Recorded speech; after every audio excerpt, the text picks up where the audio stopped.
Hello guys, and welcome to this video. I'm going to be showing you how to withdraw Fiverr earnings. So on your accounts, this is a new account, so I have nothing on it yet. So I'm actually a new seller.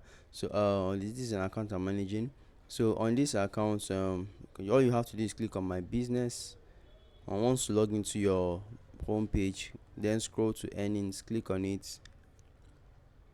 Then you'd see all your payments and over the overview of your earnings and your expenses. Now you can scroll down to see more details on that. If you want to add a payout method, you can click on this, and you'd have you can add the Pioneer account, PayPal, or even direct bank transfer. But know that various fees apply for all of this, so you have to be aware of that. So once you click on the one you want, you can click on continue, and that's it, guys. You've added your payout method, and you've accessed your earnings.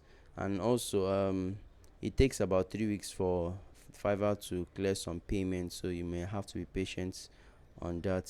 So if this video has been helpful to you in any way, let me know in the comment section, and I'll see you guys in the next one. Thank you, and peace out.